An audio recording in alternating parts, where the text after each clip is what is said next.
Hey, I'm Gareth Jones, and you are watching the Vaughan George YouTube channel.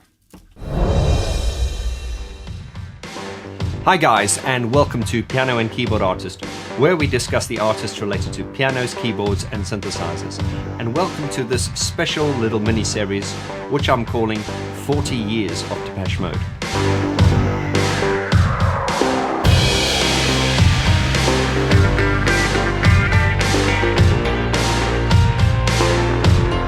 So this series is kind of like a spin-off series from my Depeche Mode album review series. As you know, we've started last year with Speak and Spell, and we are currently now at the end of Music for the Masses. And I figured before we jump into Violator, which has been really highly anticipated, I want to do this 40-year special, because Depeche Mode have obviously been going for 40 years now, and if you're like me, you're thinking, where did the time go? So in this series, obviously, I will be talking about a lot of the things that we cover in the album review series, but it's a very sort of like general type of discussion that I want to do on this series. But also, I'm going to be interviewing some iconic people that were influential in Depeche Mode's longevity and production. And also, I want to interview some fans, and there are a lot of surprises in this series. So make sure you hit that subscribe button and join in. Right, let's jump into the first episode today, which is Depeche Mode. What is it about this band?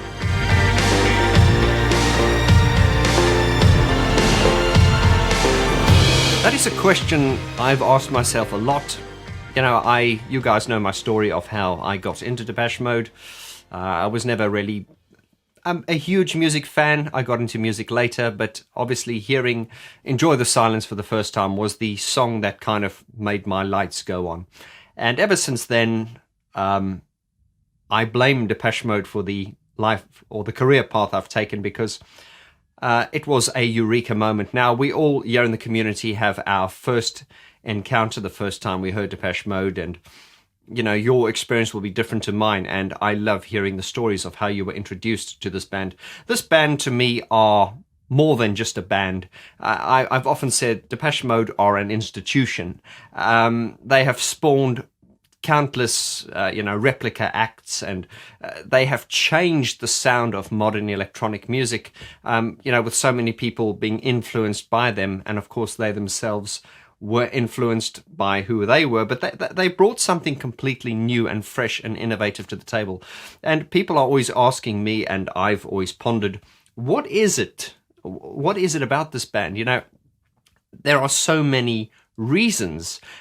Success is not guaranteed, but also in a society where, there are one-hit wonders and blink and you'll miss something. It is amazing that a band like this could be going for 40 years. Why are Depeche Mode still going? Why are they still so popular? Why do they get stronger and stronger? Why is it that they have retained this loyal fan base and, seem to be going from strength to strength? So I'm sure you've got your reasons and your theories. And in this episode, I'm going to give you a few of mine.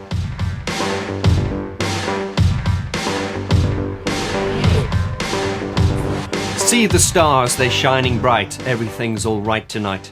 Synchronicity. And this is probably a little bit philosophical, but I've talked in previous videos how success in any industry, and especially the music industry, is not guaranteed. It is a combination, as I say, between luck, being at the right place at the right time, and talent. And very often people, because I coach people, and I also know people who are very frustrated because they've been told they're very talented, and indeed some people are very talented, and then they're thinking, why am I not successful? Depending what their definition of success is. But in the case of Depeche Mode, and in many cases of success, there are so many variables and if, buts, and whats, and whens, and whys. Talent doesn't guarantee your success. Talent just allows you to sit at the table, but there are so many more factors that come into play. And when we're talking about Depeche Mode, of course, talent is a huge part of it, but there were also many other factors which will discuss in this video. Synchronicity, that mysterious force, I'm getting a bit philosophical, but that universal force that kind of, when you sort of put an intention out and it's positive and pure, and then you find things starting to fall in place and you're like, wow. And, Einstein once said, there are two ways to look at the universe. You look at it as if though everything is a coincidence, or nothing is a coincidence. Or is it, did he say, you look at it as if though everything is a miracle or nothing is a miracle? A different way of saying it. Depeche Mode is, to me, the more I think of it philosophically, is a perfect example of synchronicity. How these young lads from Basildon got together and everything just seemed to flow. The chance encounter with Daniel Miller, who was very important in their success and in their formative years as a manager and a mentor and as a producer. And then from there, meeting people like Gareth Jones, who did the Berlin trilogy, or the Gareth Jones trilogy as we call it. And then also, if we go before that, Vince leaving and Martin taking over, and Martin having this really strange way, but beautiful way of putting songs together, and then getting a session keyboard on player called Mr. Alan Wilder, who has an exceptional way of creating sound and arranging, and going from strength to strength, and then getting onto Black Celebration, and then to Music for the Masses, and then to Violator, and then onto the momentous, iconic Songs of Faith and Devotion. They just really seemed to always be at the right place at the right time, and that is why I call it "See the Stars, They're Shining Bright," a grand synchronicity. It just seemed like all the stars lined up, and they just made all the right moves. And there's talent, there's connections, there was all these things, and call it luck. Depeche Mode are, to me, a textbook definition of a grand synchronicity, how all the parts came together. And we've said it before, where you take all the individual members and you put them together, and they are greater than the sum of their parts.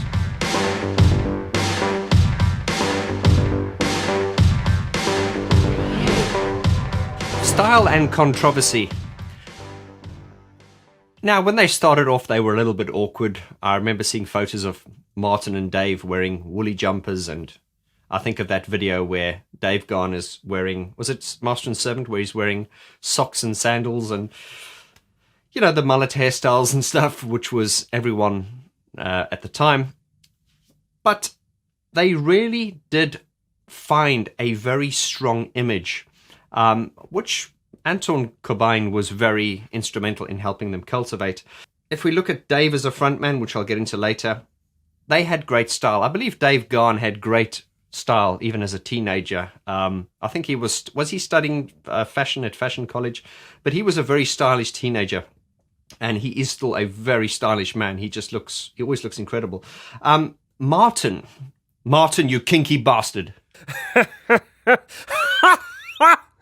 Martin's way of expressing himself, not only through his music, but also through a style which was very provocative and controversial. Not so much these days, but in those days it really was. So you had Martin, dressing like a woman and wearing all this very sexual stuff. And I think Dave, I read in an interview, said once that Martin obviously was a very shy guy, and I think it was in his sort of mid-20s that he really came out of his shell and really expressed himself. But on the subject of controversy, Depeche Mode were very well known for kind of God bashing, kind of giving God a hard time. I believe my American subscribers have told me, and please back me up here, I believe that Blasphemous Rumors and songs like that, and even Personal Jesus, were kind of banned on a lot of American radio stations. Myself personally, I was brought up really religiously. I was a good Catholic boy. I mean, look at me now. But I remember when Blasphemous Rumors came out. Oh, I remember playing it. Remember, I only got into Depeche Mode, a little bit later. But I was listening to Blasphemous Rumours one day, and my sister, who was a real grass, went and told my dad that Vaughan's listening to Antichrist music. It's got stuff about Jesus Christ and God. It's got a sick sense of humour. And of course, my dad wanted to confiscate my cassettes. I was like, no, don't take them. It was just that, no, you can't criticize God like that. And anyway, I think he did, but I eventually got them back. But even though he confiscated it, I had a copy. And so I had to listen to songs like Blasphemous Rumours, Personal Jesus with headphones, because it was blasphemous. And, coming from a very religious background, you couldn't curse, you couldn't God shame. And I know our friend Gary Newman, oh my God, he's really into the God bashing at the moment. And of course, it's not a big deal these days, but Depeche Mode really were at that time. It just, growing up the way I did in a conservative religious background in mining town, you just didn't listen to stuff like that because you would go straight to hell. God would send you to hell. So it was very sort of controversial for me personally. And listening to it was like, it's that feeling of you shouldn't be doing this, but you're doing it anyway. Naughty boy. And yeah. Controversial. There was, especially when they got the religious theme, which Martin seemed to have such fascination with, which started quite early, really, really peaked in the sort of songs of faith and devotion period, where it was Martin's fascination with religion and not being conventionally religious, but just sort of questioning God, sitting target, sitting waiting, God is saying nothing. Really sort of questioning people like, why are you praising and surrendering yourself to this God that will allow children to die? And, girl of 16, whole life ahead of her, slashed her wrists, bore with life. And the girl who found Jesus Christ and then got hit by a car and ended up on a life support machine. So God was really, really getting a real kicking from Martin Gore and the band. And then all that sort of like sexual mysteriousness and,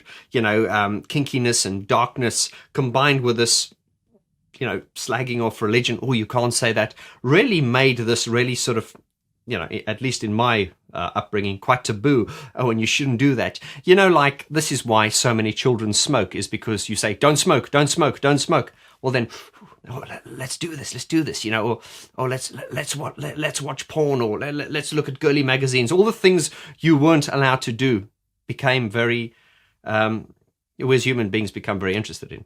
And Depeche Mode perfectly, and I don't even think it wasn't contrived, and I don't even think it was forced. I think you see a lot of bands these days doing that, and, it is kind of forced. But with Depeche Mode, it just was at a time where the world was generally more innocent, and along comes this band and the songwriter that writes in this particular way, combined with a producer like Alan Wilder who produces in this certain way, and all the pieces came together. And style and controversy are, in my opinion, very big factors in Depeche Mode's sound. I won't necessarily say their success, but it wasn't forced. It was very natural, and nothing about this band to me has ever been forced. It's always felt very natural, and it all just flowed.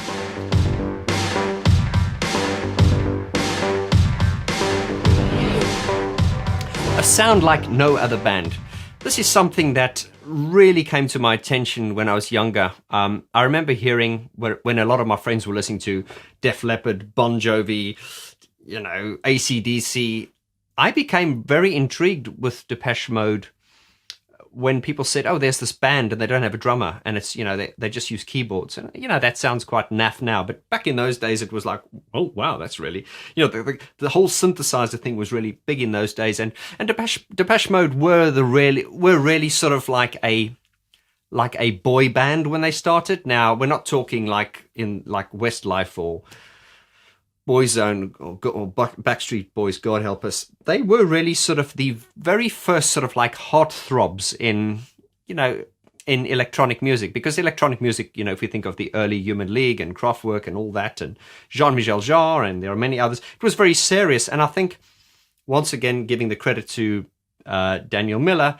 seeing these four lads at the first gig he saw them at, was it the Bridge House at their first gig? Correct me if I'm wrong. And he saw these four lads playing keyboards with a backing track on a reel-to-reel machine. And he noticed that the crowd weren't looking at the stage, they were dancing. And once again, Daniel Miller he just saw something, and he had that eureka moment. And so Depeche Mode did essentially start out as a sort of like a boy band, but a boy band in the proper sense of the word. I hate the fact that Westlife and Boyzone and all those boy bands are called boy bands. And I'm always saying they're not boy bands. They don't play fucking instruments. So Depeche Mode were essentially a boy band, but a proper boy band in the sense that they played instruments. Bearing in mind that at that time when electronic music was sort of trying to come into the mainstream, people criticized electronic music and they said, well, this is not real. This is not real music. So electronic music did really have something to prove. And Depeche Mode indeed had a lot to prove. And for years, they were not taken seriously. They were always ridiculed and never ever taken seriously. And it took years for them to kind of prove themselves. And I feel that is something, that they've, I don't want to say lost these days, but of course they're a lot older now. But you must remember when you're younger and you kind of feel like the world's against you, you've got something to prove, and, you've got hormones kicking about, and you're excited about life and everything, and you inject that into your music and everything. That was, I think, a real part of Depeche Mode's success, was the fact that they sounded like no one else. They were dreadfully criticized, especially by the British press here in the UK, and they always felt like they were having to prove themselves. They did, however, get to a point where they needed not explain themselves. They had proven themselves. They had done their time. And I think the struggle they had all those years ago definitely was a good thing, because it really made them strive harder. And the fact that they never sort of sold out, when the world was going in this way, they were going in this direction. People were like, what are you doing? And respect to Daniel Miller, he could have really brought them back onto the straight and narrow and said, look, we need to go a bit more mainstream. But they never did. They always carried on their same path, and therefore they never ever sounded like anyone else, and cemented their place in rock and roll history. And I'm so grateful that they have ended up, in the Rock and Roll Hall of Fame, where they deserve to be, because as far as I'm concerned, there is no band like Depeche Mode, and there never will be.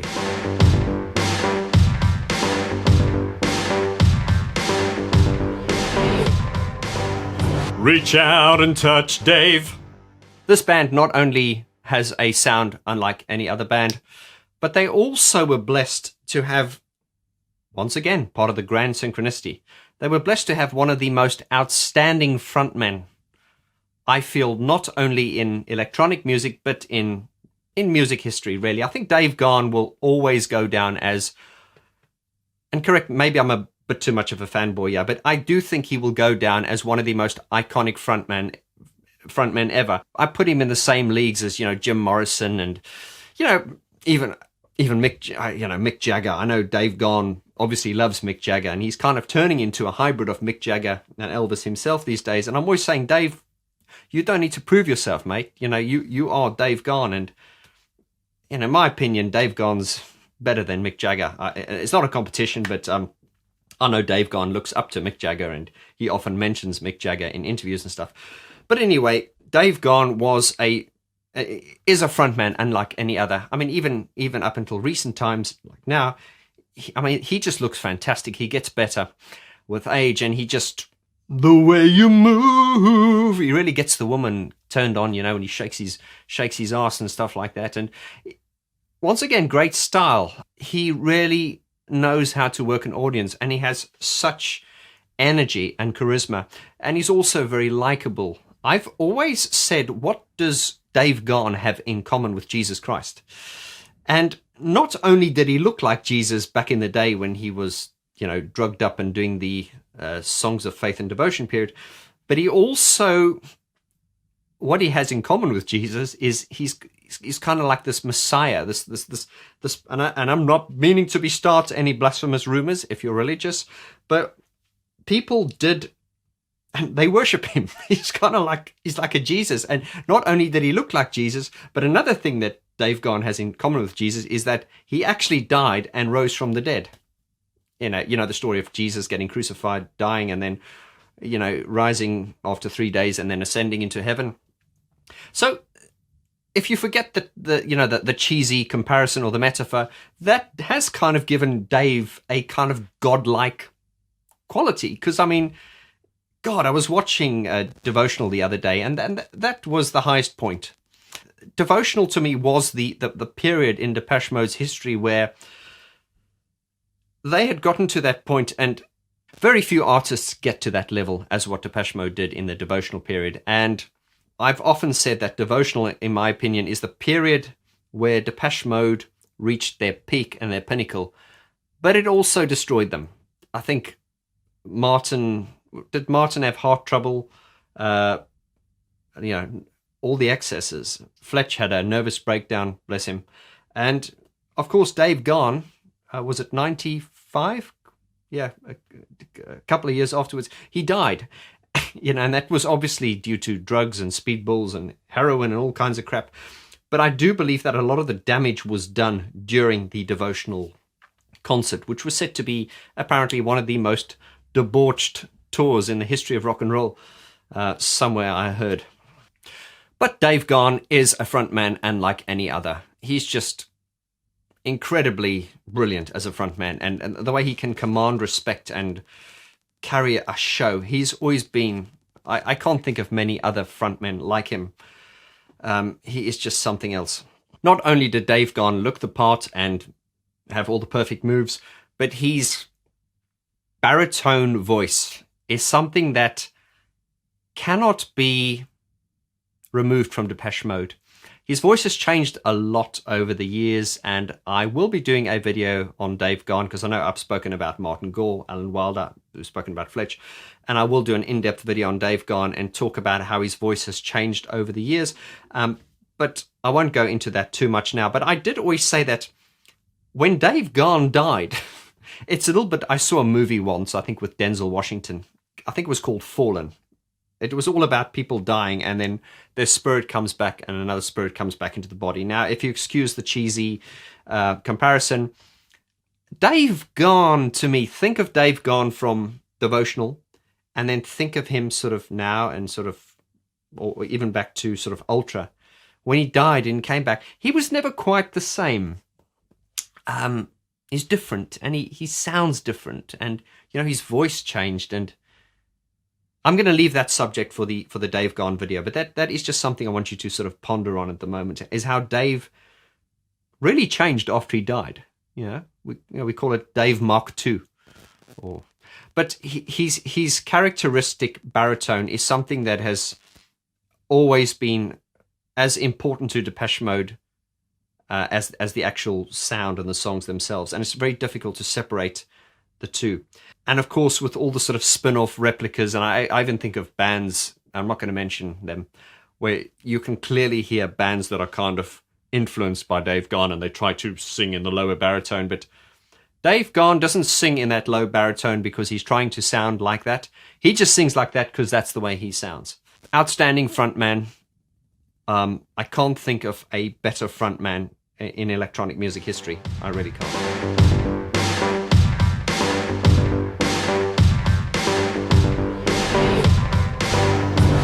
Alan Wilder, a virtuoso. Once again, coming back to the synchronicity, they needed a keyboard player. Vince Clarke had left, and there was another great thing. It's a good thing that Vince left because, as I say, we got Erasure. And if Vince had not left, he would have carried on writing a few songs and everything would be different. Anyway, let's not speculate as to how it would end or how far it would go. You put out an ad, we need a keyboard player. And Alan Wilder has often spoken how, I think, he never felt like he always felt like a session muso. But to put out this word and advertise that you need another musician, and along comes this guy who can play better than anyone. And he's not only that, but he's actually a genius in the studio and production and stuff. So that was another part of the great synchronicity where they got more than they bargained for. And Alan, we don't want to bang on about Alan, but yeah, he was tremendously instrumental in their sound, and I think they didn't really appreciate it up until then, and of course a huge subject which we're not going to go into, but Alan Wilder really was the sound of Depeche Mode. I always talk about Martin being the architect and Alan being the civil engineer, kind of going, the architect is fundamentally an artist. He'll draw a building and go, there we go, this is what the building's going to look like. And the civil engineer goes, oh, that's nice. Okay, but how are we going to keep the roof up? And then the architect goes, oh, I didn't think of that. Civil engineer goes, okay, that's fine. What we'll do is we'll put these beams in here and everything. So Alan was very, very instrumental and very important in getting Martin's songs to the next level. And fascinating when you listen to Martin's demos and then you listen to the end product. It's very interesting to see how far they come, and this is all down to, call me a fanboy, Alan. We miss you, mate.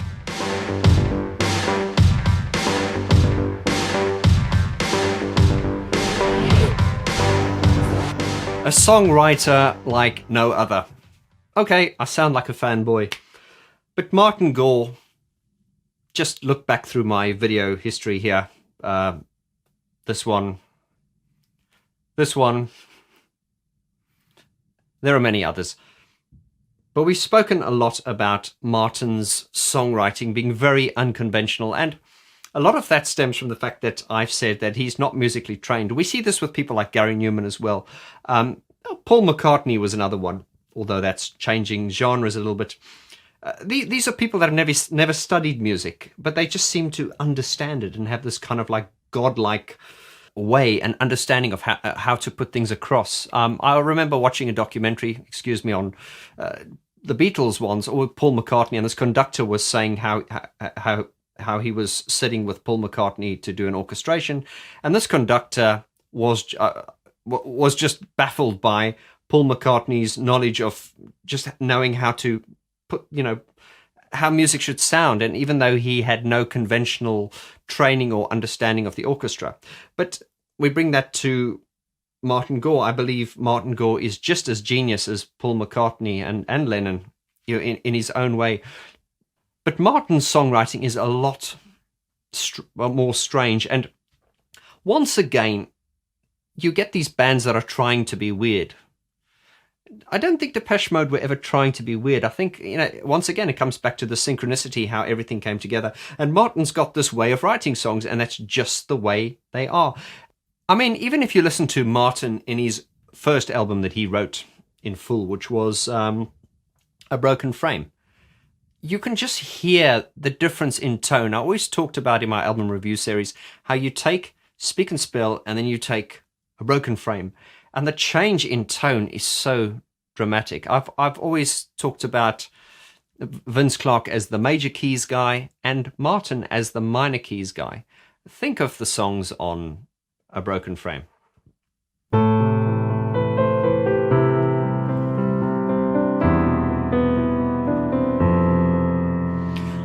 Like the sun and the rainfall, Nothing to Fear.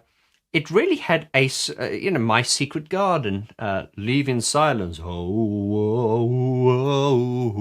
It really had a really, if we take Speak and Spell, which was really poppy, and then to go to, A Broken Frame, which the tone is a grey sky, and it's moody. It's a little bit gloomy, but it's optimistic and beautiful and creepy at the same time.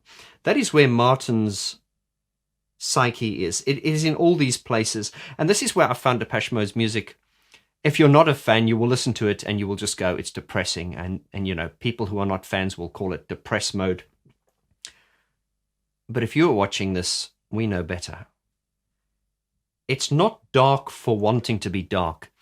It is dark, but inside that darkness there's this light and this hope and this optimism, and this shines through in everything that Martin writes, and it elements of sexuality and religion and hope and pain, and it is the story or the soundtrack to many people's lives. And it has always baffled me when people say they don't like Depeche Mode, then I just want to say, well, you don't understand it. But I don't want to sound condescending, but I've talked about in my many years of playing in piano bars and things like that, how I would sometimes, at restaurants or in dinners, just play Depeche Mode on the piano, just melodically. And very often I'd have people come to me going, God, what was that song? And I go, Depeche Mode. And they'd be like, really? Was that Depeche Mode? And that is something I'm always illustrating on this series, is that whenever I'm trying to make a point about any song, and particularly Depeche Mode, is just play the songs on the piano. And you can hear how beautiful they are, because by hearing it on the piano, you are not distracted by the production and the synthesized sounds. And I've always said this, that if Martin Gore was born 500 years ago, he would still be a great composer. You can't take that away from him. His songs and the talent is raw and it's there.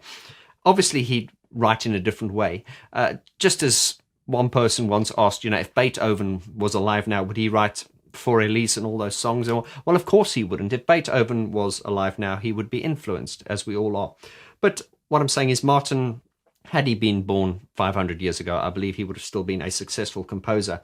And indeed, when you take his songs, you might not be a fan of Depeche Mode's electronic sound or the vibe or whatever, but you have to admit that when these songs are stripped back to just piano, they are beautiful. And there are tons and tons of examples. Shake the Disease.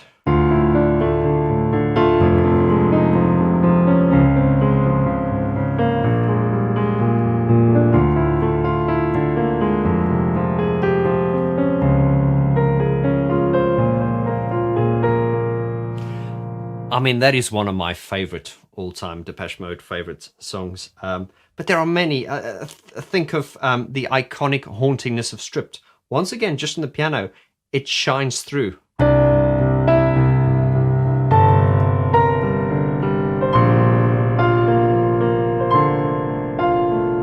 That big sort of lead sound, but it doesn't even need that big lead pad sound to really get under your skin. And the melody of Stripped, it's really haunting.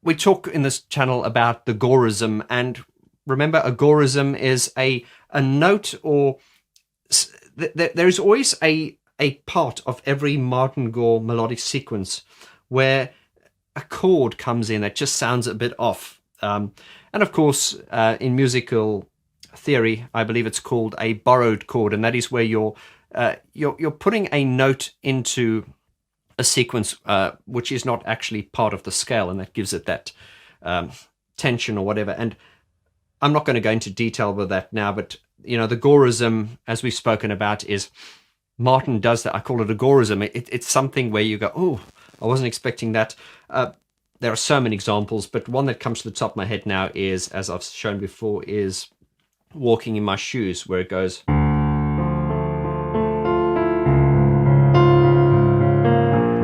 Now, the Gorism is that note that catches you off guard, and I said a more conventional way to approach that melody would have been to go to the C. But of course, Martin being Martin, he goes to the C sharp over there, and it gives it this. You feel it?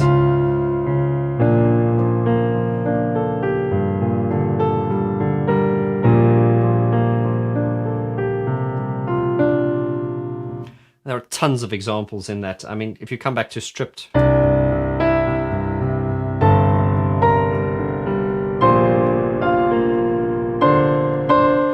See, there it is, and then it resolves. Anyway, check my previous videos and you will see what I mean by agorism. And Martin's strange way of arranging songs and putting them together is once again taken to another level by Alan, because Alan, as Martin has said, Alan's kind of like a teacher. He said, it's like having a teacher check your work before it goes out. Alan was like the quality control, and I often call it the napalm effect. It's kind of like, you've got a little you got a little flame here, and you add napalm to it, and boom! So Alan to me was the napalm effect. Speaking of napalm, I'm thinking of Agent Orange.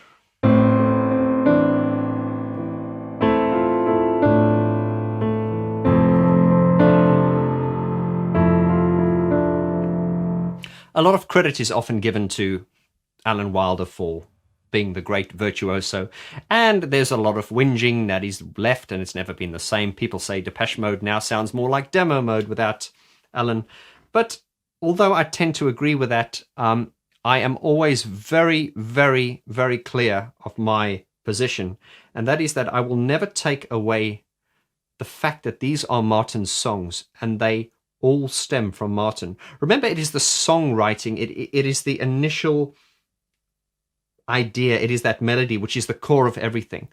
And I will go on to say that Depeche Mode, despite Alan Wilder's great production and, you know, Dave Gahan's voice and his persona and being a great frontman, they would not be as successful as they were. They wouldn't be if it wasn't for Martin, because Martin's songs, to me, Martin is the fountain. He's the well of where it all comes from.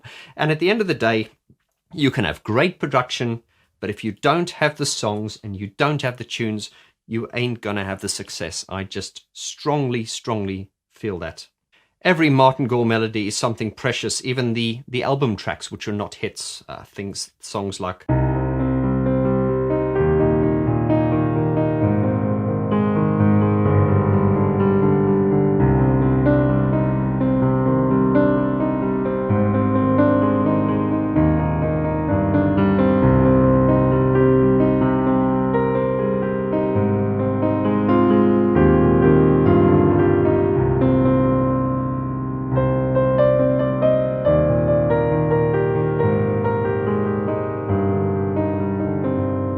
And I stay at home and I'm by your side. There's always a longing and an intensity and a broodiness there. Think of I'm waiting for the night to fall.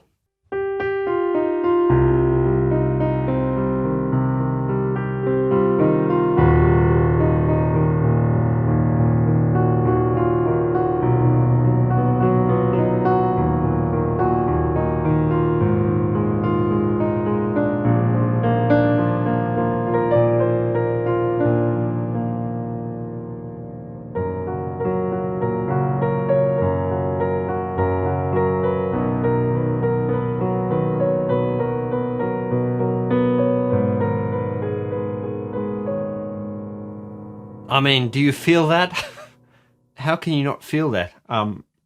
It baffles me when people don't understand this music. The iconic and sort of like gloriously victorious Never Let Me Down Again.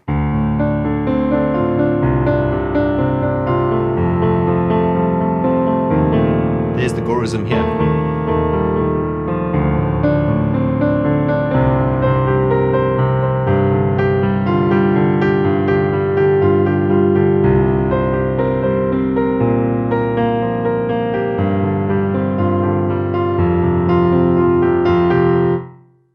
It's all there. Anyway, let's not get carried away. Martin is the fountain and the essence and the core of Depeche Mode. And guys, at the end of the day, it's all about the song. And Martin is the song. Martin is, therefore, Depeche Mode.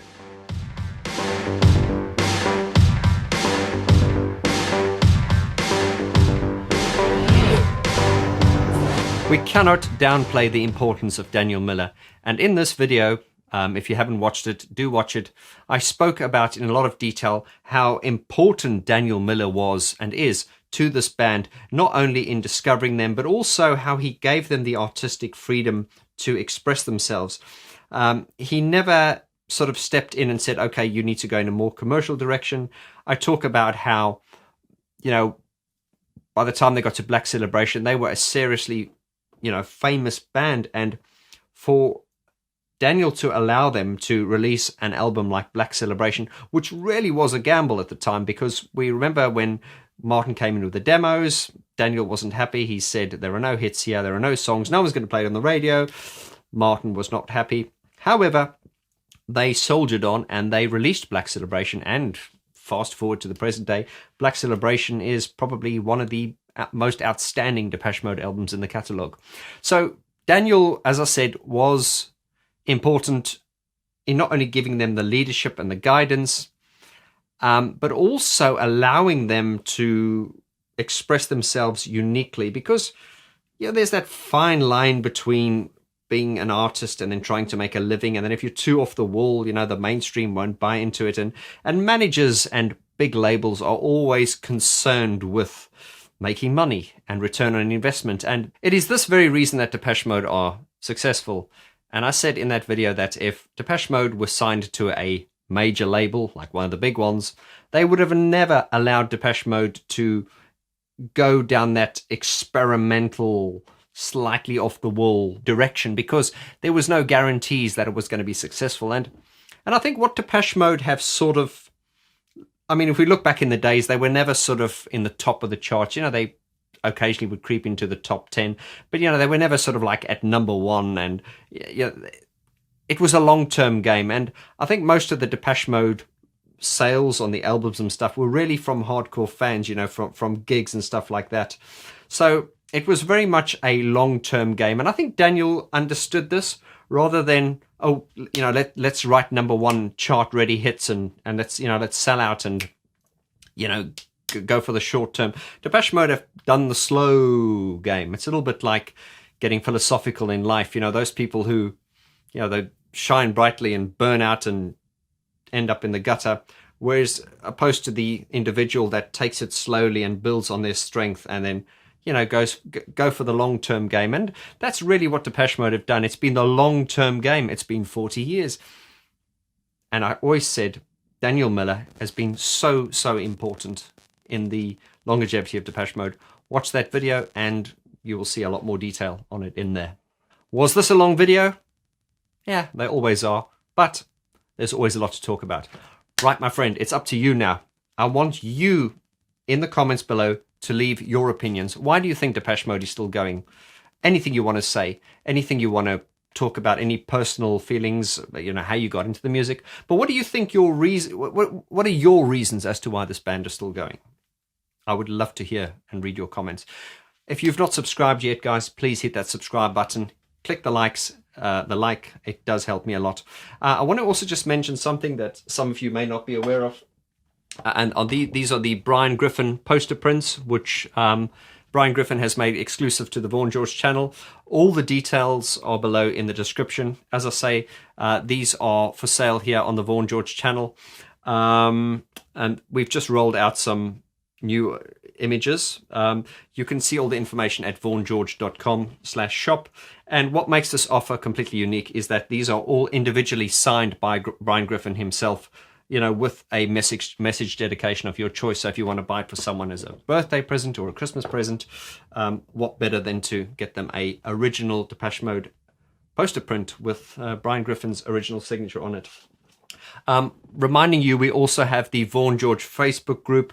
The reason I set up the Vaughan George Facebook group really was as a forum, so that once these videos are posted, we can further discuss them in the comfort and fun environment of the Facebook group, which is the Vaughan George Facebook group. So please, if you're on Facebook, do yourself a favor and join. I would love to hear from you and for you to join this community. I do hope you've enjoyed this first episode of the 40 Years of Depeche Mode mini-series. As I say, there's a lot more to come, some more surprises. And the next episode, we have a very special guest, which I'm sure you will recognize. Till then, my friends, be safe. Thank you so much for your support. Adios.